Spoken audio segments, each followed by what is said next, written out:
Assalamualaikum warahmatullahi wabarakatuh. Salam sejahtera bagi kita semua. Shalom, Om Swastiastu, Namo Buddhaya, salam kebajikan.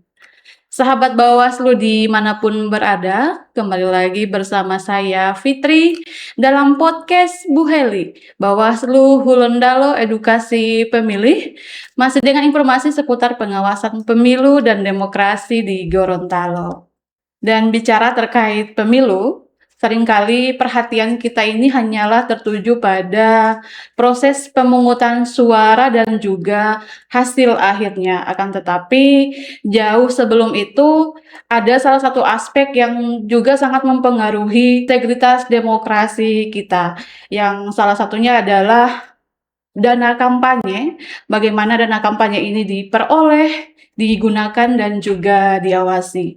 Dan sesuai dengan tema kita pada hari ini, yakni terkait rekonstruksi pengawasan dana kampanye untuk mewujudkan pemilu berintegritas. Bersama kita telah hadir seorang narasumber yang akan membagikan gagasan dan juga pemikirannya, yakni Ketua Umum DPC Permahi Provinsi Gorontalo periode 2023 sampai 2025, Kak Muhammad Syahrul Lakoro SH. Ya, Halo, selamat datang di podcast Bu Heli. Gimana Kak kabarnya? alhamdulillah baik. Baik, terima kasih sudah berpartisipasi dalam memberikan wawasan dan juga pengetahuan kepada sahabat Bawaslu kita. Nah, Kak Sarul, bicara terkait gagasan yang Kak Sarul kirimkan kepada kita, mungkin terlebih dahulu bisa dijelaskan kepada sahabat Bawaslu nih, sebenarnya bagaimana kondisi pengawasan dana kampanye kita di Indonesia, termasuk juga Gorontalo, dan mengapa hal ini perlu dibahas dan diketahui oleh masyarakat, Kak? Ya, jadi pertama saya mengapresiasi kepada Bawaslu Provinsi Gorontalo ya. Kajian ini dilatar belakangi dengan ya kondisi fakta lapangan yang mana secara regulasi dalam Undang-Undang Pemilu, PKPU maupun Perbawaslu, pengawasan dana kampanye di Indonesia kita ini hanya bersifat suatu sangat prosedural. Dia tidak mengajar kepada substantif. Nah, ini yang menjadi latar belakang. Kenapa perlu ada suatu rekonstruksi terhadap pengawasan dana kampanye? Dikarenakan hanya pengawasan dana kampanye itu sebatas pelaporan, terus biaya yang berdasarkan pada Undang-Undang Nomor 7 Tahun 2017, Pasal 327 Ayat 1, ya mungkin per orang itu dibatasi 2,5 miliar, kalau perusahaan itu 25 miliar. Tetapi yang menimbulkan suatu pertanyaan, apakah sumbangan dana kampanye itu memang benar-benar hanya sebagai sumbangan dan tidak ada konflik kepentingan di dalamnya. Jadi sumbangan dana kampanye ini yang memang perlu kita kaji ya. Jadi dan khususnya anak-anak muda ini perlu menjadi atensi kita bersama untuk mengawal demokrasi di Indonesia lebih berintegritas. Baik, jadi ini sebenarnya persoalannya ini bukan hanya terkait, bukan tidak adanya peraturan yang mengatur terkait dana kampanye, akan tetapi bagaimana pengawasan yang selama ini mungkin sedang dijalankan oleh lembaga-lembaga terkait, Kak. Nah, dalam gagasan yang Kak Sarul kirimkan juga bahwa disebutkan nih selama ini pengawasan mungkin hanya bersifat administratif. Nah, Kak Sarul, bisa dijelaskan apa nih maksud dari pengawasan administratif tersebut dan mengapa nih Kak Sarul menilai hal ini belum cukup untuk menjaga integritas pemilu? Ya baik, terima kasih. Jadi seperti saya jelaskan tadi dalam undang-undang memang secara tegas itu kan hanya sebatas pelaporan. Nah, jika kita melihat dalam teorinya substantive justice karya dalam bukunya John Rawls itu tentang A Theory of Justice. Jadi John Rawls itu menjelaskan tentang bahwasannya hukum itu tidak boleh terbatas pada formalitas, tetapi keadilan itu harus dilihat secara nyata. Nah, dalam undang-undang memang orang memberikan sumbangan dana kampanye ini ya secara regulasi sah selama dia tidak menyalahi aturannya. Akan tetapi, apakah sumbangan yang secara sah itu tidak ada konflik kepentingan di baliknya? Ya, kita lihat sekarang ya di Provinsi Gorontalo kemarin ya kita sudah melewati pemilihan kepala daerah yang sekarang sudah mulai ada isu-isu didanai di Kabupaten A, didanai si ini, dan Kabupaten C, didanai si ini. Ini kan yang menjadi antisipasi kita bersama. Jangan nanti sudah terjadi, terus kita tindak lanjuti. Makanya dalam gagasan ini, hukum di Indonesia khususnya dalam pemilu maupun pilkada, itu harus bersifat adaptif. Baik, apa yang disampaikan oleh Kak Sarul tadi juga ini, ada muncul istilah terkait Ya. gratifikasi politik. Nah, sebenarnya apa Kak yang dimaksud dengan gratifikasi politik ini dan kira-kira untuk masyarakat, bagaimana masyarakat bisa membedakan mana sumbangan dana yang sesuai peraturan dan juga mana sumbangan yang justru akan mengarah kepada gratifikasi politik tadi? Oh iya. Ini berbicara tentang gratifikasi politik. Kalau kita berbicara sumbangan yang sah itu misalnya dalam tanda kutip di Undang-Undang 7 tahun 2017 itu pasal 327 ayat 1. Orang itu misalnya sumbangsi per orang itu dibatasi 2,5 miliar. Jadi kalau Mhm, misalnya per orang itu memberikan di luar 2,5 miliar atau melebihi, itu kan bisa pertama sebagai kategori sebagai suatu pelanggaran. Dan yang kedua itu kalau sumbangan dana kampanye yang digunakan ini tidak dilaporkan secara tepat waktu ya kepada KPU maupun Bawaslu. Digunakan untuk apa, yang digunakan ya alirannya kemana, dan itu kan tidak boleh digunakan sebagai money politik. Nah, sedangkan gratifikasi politik, jika kita melihat kondisi realitas sekarang ya, misalnya nggak perlu kita jauh-jauh 2,5 miliar, minimal 500 juta lah. Mana ada orang yang mau kasih 500 juta secara cuma-cuma. Dalam konteks frasa itu kan disumbangkan. Namanya sumbangkan ini kan nggak mengharapkan suatu balas budi. Makanya hal ini yang menjadi sangat perlu diatensi oleh kita bersama agar suatu kebijakan ke depan itu di apa ya lebih pro kepada rakyat. Jadi dia tidak pro kepada pemberi sumbangan. Kalau kita melihat dalam teori principal agents, itu kan orang yang diberikan misalnya uang dan sebagainya itu kan harus ada feedback. Nggak mungkin kan kita memberikan uang kepada orang yang ya sekian banyak dengan kondisi yang efisiensi, apalagi ya panceklik sekarang. baik. Jadi ini sebenarnya lebih kepada hubungan antara pemberi dan juga peserta pemilu nih yang diberikan dana sumbangan tadi. Nah, mungkin yang menjadi kekhawatiran kita adalah hubungan tadi itu bisa berakibat pada pengambilan keputusan setelah misalnya setelah pemilu telah selesai dan kemudian seseorang ini telah menjabat, dikhawatirkan mungkin akan ada jasa balas budi ya, seperti yang disampaikan tadi. Nah, kira-kira, dari pengamatan Kak Sahrul nih, bagaimana hubungan ini bisa berkembang, ke arah tersebut, ke arah, menjadi hubungan yang balas budi tadi? Iya, jadi begini Pak, jika kita melihat ya kondisi sekarang ya pemerintahan di Indonesia saat ini patut kita kritiki. Mhm, Yang pertama ini kan ada potensi, misalnya seorang ahli gizi, tetapi yang menjadi kepala gizi tersebut ya misalnya dia lulusan sarjana hukum, ini kan nggak kompeten sesuai dengan skill maupun jurusannya. Apakah sebuah loyalitas ini yang bisa memberikan ya seperti bagi-bagi jabatan dan sebagainya macamnya. Akhirnya suatu program yang mungkin sangat baik untuk masyarakat, tetapi dengan orang-orang yang di dalamnya itu tidak berkompeten, akhirnya disinilah terjadi misalnya penyelewengan anggaran, terus kewenangan, bahkan korupsi terjadi di mana-mana. Makanya politik balas budi ini perlu kita antisipasi. Jadi harus kita kata habis, agar ke depan demokrasi maupun sistem bernegara kita ini makin maju.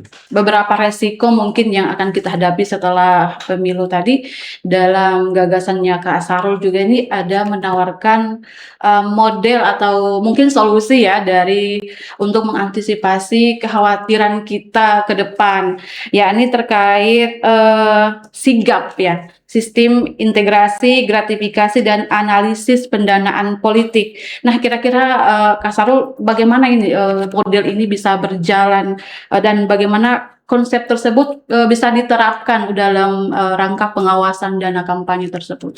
Ya, jadi model sigap yang saya tawarkan ini dia sebuah early warning, jadi suatu peringatan awal. Jadi sigap ini dia lebih ke ini kan, misalnya nih kita punya institusi yang bisa seadap ya kayak KPK atau Badan Intelijen, terus kita bisa mendeteksi aliran uang melalui PPATK.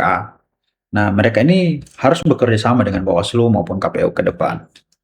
Nah, perlu ada suatu analisis awal. Yang pertama, pemberi sumbangan ini dia mempunyai bisnis apa, hubungannya dengan pemerintah atau relasinya ke siapa. Ya, jangan sampai misalnya dalam suatu daerah ada misalnya proyek pembangunan, ada tender tapi pemenangnya sudah ditentukan. Nah, ini kan yang bisa memicu suatu gratifikasi. Dan akar dari korupsi lah yang seperti ini. Makanya model sigap ini dia tidak nanti sudah setelah putusan MK, tetapi sejak awal pemberi sumbangan memberikan kepada peserta pemilu. Makanya perlu ada suatu kolaborasi antara institusi yang berwenangnya, kayak penegak hukum misalnya KPK dan sebagainya macamnya, dan perlu ada perlibatan tentang teknologi, terus dengan beberapa komponen yang ada. Termasuk juga dalam model tadi yang disampaikan itu ada instrumen ya, instrumen terkait indeks resiko gratifikasi politik. Ini apakah sama atau mungkin bagian dari model yang sigap tadi, Kak? Jadi itu dia ibarat sebuah alat ya. Jadi dia lebih kepada yang lebih teknis. Jadi itu dia lebih mendeteksi kepada si pemberi sumbangan. Jadi pemberi sumbangan ini ya dideteksi misalnya antara saya dan misalnya calon kepala daerah yang saya berikan sumbangan. Ini kan harus perlu diantisipasi oleh Bawaslu. Apakah mereka memiliki hubungan emosional yang bagus atau misalnya ada bisnis yang atau kepentingan di daerah tersebut. Yang jelas kalau kita bicara dalam regulasi, kalau misalnya kayak proyek dan sebagainya macamnya itu tidak melewati prosedural yang ada, langsung ditentukan pemenang, maka ini adalah suatu pelanggaran. Nah, indeks risiko ini yang menjadi suatu instrumen untuk Bawaslu agar melakukan pencegahan. Makanya misalnya pemberi sumbangan ini dia dekat dengan partai A, partai B. Jadi dicek. Jadi dari bisnisnya, terus uang yang diberikan, bahkan dari latar belakangnya itu dari mana. Kalau misalnya dia memiliki perusahaannya itu bergerak di bidang apa, apakah sesuai dengan yang misalnya ada suatu pengadaan dalam daerah, apakah dia sesuai atau tidak. Ini kan kadang terjadi korupsi di Indonesia. Karena kan ada manipulasi tentang perusahaan, akhirnya kan sekarang terjadi ya, banyak sekali korupsi yang terjadi di Indonesia saat ini. Dan perlu ada deteksi antara hubungan dia dengan beberapa partai politik. Baik, jadi sistemnya ini lebih kepada misalnya nih nanti saat ada dana kampanye misalnya diberikan kepada salah satu peserta pemilu, sudah langsung bisa di-warning mungkin ya, apakah pemberi dana ini ada hubungan apa ya dengan peserta pemilu yang akan diberikan dana tersebut. Berarti melalui aplikasi tadi itu sudah bisa langsung terdeteksi dia condongnya ke siapa begitu. Ya, jadi kekhawatirannya itu kan misalnya kekhawatirannya itu bukan saat pemilu ya, ataupun pilkada sedang berlangsung. Tetapi misalnya kan ya kalau misalnya gue udah kasih lu duit sekian, ya misalnya 500 juta. Nah setelah terpilih misalnya yang diberikan sumbangan ini menang. Ini sekarang harus tagih utang. Ini kan kemarin penjanjiannya dapat proyek ini 20% sekian di dinas A, B, C. Ini kan yang bahaya. Yang takutnya akhirnya kan kadang yang pemberi sumbangannya kan mencari untung juga. Ini kan yang menjadi dalam tanda kutip menjadi potensi korupsi. Misalnya saya nih pemberi dana, kemudian terdeteksi misalnya saya ada hubungan apa dengan yang akan saya berikan sumbangan tadi. Nah bisa saja kan saya berhubungan keluarga misalnya dengan salah satu peserta pemilu. Bagaimana ini aplikasi ini bisa mungkin memilah hubungan-hubungan tersebut, Kak Sarul? Ya, makanya tadi kan ada ditawarkan PPATK. Jadi kan diberikan sumbangan baru apakah ketika setelah menang pemilu, ini kan kadang ada orang hartanya tiba-tiba bertambah sangat drastis yang mungkin tidak sangat rasional. Nah, PPATK ini mendeteksi misalnya aliran dana ini ke siapa, dari siapa, kenapa tiba-tiba yang dananya dalam 1 tahun misalnya 1 miliar hasil kekayaan, total kekayaan, tiba-tiba dalam ketika yang diberikan sumbangan ini, tiba-tiba ya terpilih lah. Yang pemberi sumbangan tiba di tahun ke depan, Minta itu jatah gitu ya? minta jatah dan Mhm, mendapatkan suatu lonjakan harta. betul. Nah, ini kan yang menjadi suatu antisipasi kita. Nah, akan tetapi yang menjadi problem utama ini ada terjadi suatu kekosongan hukum. Jadi percuma misalnya kita tawarkan model sigap dan IRGP ini. Tetapi kalau kita bicara tentang penegakan hukum, ada aturan mainnya. Mhm, Nah, kalau kita berbicara soal gratifikasi, gratifikasi itu dalam Undang-Undang Tipikor secara formil itu antara instansi pemerintah ataupun pejabat publik atau kepala daerah yang memberikan suap atau disuap dengan pemberi suap. Nah, kalau kita berbicara konteks tempus delicti, waktu yang diberikan ini kan diberikan saat dia masih peserta pemilu atau calon kepala daerah. betul. Maka ini tidak masuk. Maka di Permahi itu kita menawarkan suatu gagasan atau penambahan norma dalam mungkin menyambut rancangan Undang-Undang Pemilu ya 2029. Kita menambahkan suatu norma bahwasanya konteks gratifikasi itu tidak sempit hanya saat itu. Jadi ada penambahan norma seperti pemberi sumbangan kepada calon kepala daerah dan kepala daerah itu misalnya terpilih. Mhm, Dan pemberi sumbangan itu mempengaruhi suatu kebijakan ataupun yang mendapatkan keuntungan dari kepala daerah itu sendiri yang misalnya terpilih, maka itu dikatakan gratifikasi. mhm. Nah, jadi percuma kita menawarkan suatu model yang ada, tapi kalau kita bicara aturan main penegakan hukum itu tidak ada suatu regulasi yang mengatur. Nah, di sini kan kita bicara soal asas legalitas. Jadi terjadi suatu kekosongan hukum. Betul, dan juga, tentu, apa ya, misalnya pada saat kampanye dia misalnya pemberi dana, terus kemudian setelah terpilih dia mendapatkan misalnya semacam proyek, itu agak sulit untuk dihubungkan, dalam peristiwa yang sebelum terpilih dan juga setelah, terpilih itu kayaknya akan sulit untuk dihubungkan, keterkaitannya mungkin ya, Kak. Ya, jadi makanya di itu kan kita ada misalnya beberapa institusi yang ada. Mhm, Itu kan dicek track record aliran dananya. mhm, Nah, kalau misalnya dia mendapatkan proyek di pemerintah, terus perusahaannya, ya misalnya yang kalau kita bicara dalam pasal 327 ayat 2 itu kan maksimal itu perusahaan itu memberikan 25 miliar. Ya kan itu kan didata di KPU. Di mhm, KPU diberikan ya siapa namanya yang memberikan betul. sumbangan, terus berapa nominalnya. Nah, maksud saya dalam konsep sigap dan RGP ini dia mendeteksi aliran uang, terus harta kekayaannya awal, misalnya pemilu di 2024 atau pemilihan kepala daerah. Jadi bukan saat itu dideteksi untuk pelanggarannya. Sampai dengan, Ya, jadi terpilih dalam satu periodenya ini dideteksi saat apakah ada menjabat. ya lonjakan drastis, ya kekayaan yang meningkat secara drastis yang tidak sangat rasional. Mhm, Ini kan yang patut kita pertanyakan, iya apalagi kalau betul. misalnya dalam mendapatkan proyek di daerah, ya misalnya tiap tender, ya dia dapat proyek terus yang selalu menang. Ini kan ya dalam tanda kutip perlu kita curigai.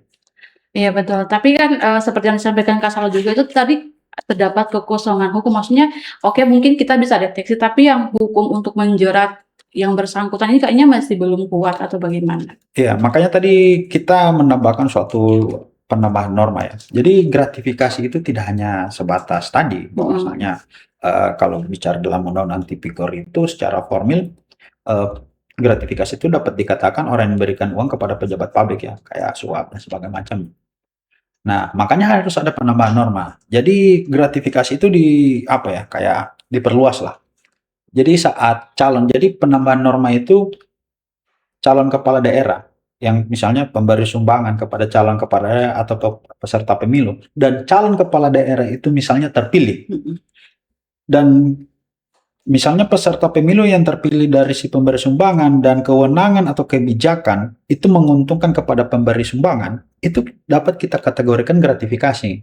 Nah, sayangnya dalam Undang-Undang Tipikor gratifikasi itu sempit. iya Nah, sedangkan kalau kita bicara tempus delicti-nya waktu kejadian, ya itu terjadi saat dia belum menjadi kepala daerah. betul, Makanya Permai pun merespon ya dengan menyambut rancangan Undang-Undang Pemilu tahun 2029, kami pun sudah merancang tentang beberapa gagasan, bahkan dalam waktu yang dekat mungkin kami akan melakukan judicial review di Mahkamah Konstitusi. Tentu ini membutuhkan kerjasama dengan beberapa lembaga terkait. Nah, kira-kira menurut Kak Sarul nih, Bawaslu nih harus seperti apa model kolaborasinya dengan instansi-instansi terkait seperti KPU mungkin atau PPATK?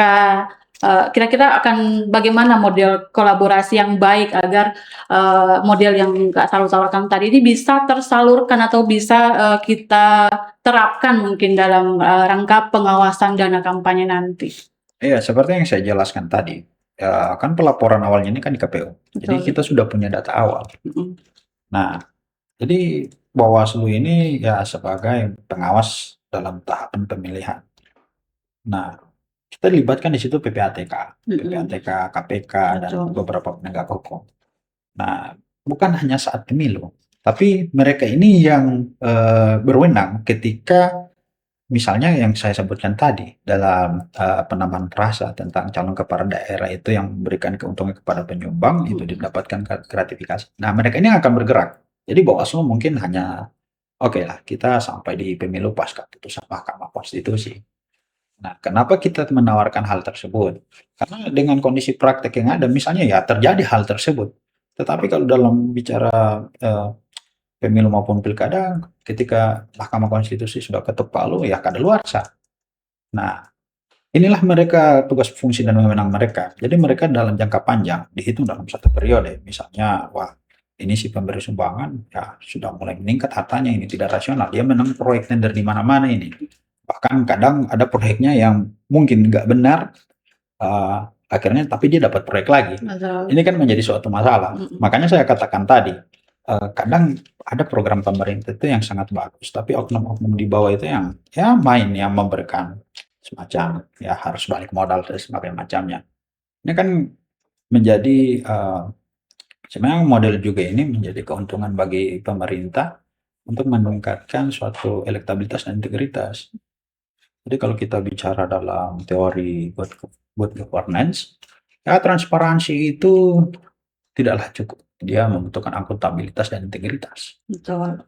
Baik, jadi pada intinya nih, gagasan atau model yang ditawarkan oleh Kak Sarul ini adalah bagaimana mencegah, tadi, gratifikasi politik dan juga balas budi politik. Kira-kira model model ini kan ini dalam bentuk teknologi ya, Kak? Iya. Iya. Nah, kira-kira sejauh ini sudah sampai mana tahapannya? Misalnya mungkin, baru ide mungkin, atau sudah ada sampai pengembangan sistemnya, Kak? Ya, sejauh ini yang berdasarkan pengamatan saya secara Mhm. pribadi, ya ini sebagai mungkin muncul dari ide saya sendiri. Mhm. Jadi saya mungkin ada bicara tentang dana kampanye ini sejak tahun 2023. Nah, saya melihat ternyata money politik itu bisa dihapus dengan catatan ya nggak usah ada cost politik. Ya dana kampanye buat apa kan? Ya kalau buat makan dan minum ya masyarakat tinggal ya kalau misalnya kita dukung calon ABC, ya kita partisipasi patungan 50.000 buat makan datang ke kampanye dukung paslon yang ada. Nah, tetapi kalau bicara soal money politik ini kan akar permasalahannya ini diberikan suatu suplai dana. Ini kan yang menjadi akar permasalahan. Nah, terus misalnya suplai dana, ya misalnya kepala daerah yang terpilih, dia ada hutang, ya kalau misalnya nggak bisa dikasih jabatan dan sebagainya macamnya kan harus ditukar. Nah, disinilah misalnya gaji kepala daerah ya 10 juta per bulan yang dia harus menukar dengan saat dia waktu kampanye eh, ya sampai miliaran. Ini kan ya harus dia otomatis korupsi. Kemudian Kak Sarul, terkait model yang tadi ini, apabila nanti, bisa diterapkan dalam rangka pengawasan pemilu, kira-kira ada dampak apa yang paling Kak Sarul harapkan dengan adanya aplikasi tersebut? Yang pertama itu yang dampak yang paling saya inginkan ya demokrasi kita makin berintegritas. Jadi ya kita sudah melihat dalam beberapa tahun ke belakang ya demokrasi kita ini ya cukup hancur lah dengan bahkan kalau kita bicara soal money politik ya kita sudah lihat sudah bukan lagi sebuah rahasia umum. Nah, makanya harapan dari gagasan ini kita suatu pencegahan sejak awal. Jadi pemberi sumbangan misalnya sumbangan dana kampanye. Ente kalau mau kasih sumbang saja, gak usah harap politik balas budi, gak usah harap proyek dan sebagainya macamnya. Jadi kan kalau bicara gratifikasi politik itu kan ya seperti itu. Kamu berikan saya ini, kalau saya menang ya udah saya kasih. Kalau misalnya saya kalah, ya nanti saya tukar ya kan. Misalnya seperti itu. Terakhir nih Kak, ada pesan yang ingin disampaikan kepada seluruh sahabat Bawaslu dimanapun berada. Ya, saya berpesan kepada teman-teman aktivis mahasiswa untuk terus mengawal demokrasi dan kepada masyarakat untuk menolak money politik, bahwasanya negara kita ini membutuhkan integritas dan demokrasi kita itu semoga makin maju, dan harapan besar dengan hadirnya gagasan ini ya seperti penamaan frasa dalam undang-undang atau model sigwak sebagai macamnya, eh, hukum kita itu makin adaptif. Jadi kita sesuai dengan zaman. Jadi kita tidak terlalu kaku. Seperti itu, kita tekankan sekali lagi soal pengawasan dana kampanye itu jangan bersifat formalitas. Jadi ya percuma kan kalau hanya sebatas laporan, seperti yang dijelaskan dalam teorinya Hans Kelsen tadi. Jadi dia harus melihat keadilan secara nyata. Jadi Bawaslu itu saat proses pemilu maupun pilkada itu tidak hanya menunggu laporan dana kampanye, apakah dia melanggar batas nominal atau tidak tepat waktu, tetapi Bawaslu pun harus mampu melihat ruang-ruang yang sangat sensitif. Bawaslu harus melihat potensi yang akan terjadi. Jadi tugas Bawaslu ini bukan hanya mencegah money politik dan sebagainya macamnya. Bawaslu ini kalau bicara ya, kalau Mahkamah Konstitusi kan guardian of constitution. Ya. Nah, Bawaslu ini sebagai guardian untuk demokrasi. Jadi beban moral Bawaslu itu bukan hanya saat pemilu, tetapi kalau misalnya kinerja Bawaslu itu tidak maksimal, ini dampaknya 5 tahun ke depan. Betul. Dan sebagai ya misalnya kita aparat negara, bahkan yang menjaga demokrasi kan kita ada seperti dosa kepada masyarakat kan. Sangat menarik pembahasan kita pada hari ini. Banyak banget wawasan baru yang kita dapatkan, ini terutama dalam menjaga integritas pemilu ini bukan hanya soal mengawasi proses pemungutan suara, akan tetapi juga termasuk pendanaan kampanye ini bisa berjalan secara transparan dan juga tentunya bebas dari kepentingan politik. Dan Kak Sarul, terima kasih sekali lagi atas partisipasinya pada hari ini. Semoga apa yang telah disampaikan bisa bermanfaat untuk kita semua. Dan sahabat Bawaslu, jangan lupa follow terus akun resmi Bawaslu Provinsi Gorontalo di media sosial dan dengarkan terus episode podcast lainnya untuk informasi seputar pengawasan pemilu dan demokrasi di Gorontalo. Saya Fitri, mohon undur diri. Terima kasih, mohon maaf, dan sampai jumpa di episode selanjutnya. Wassalamualaikum warahmatullahi wabarakatuh.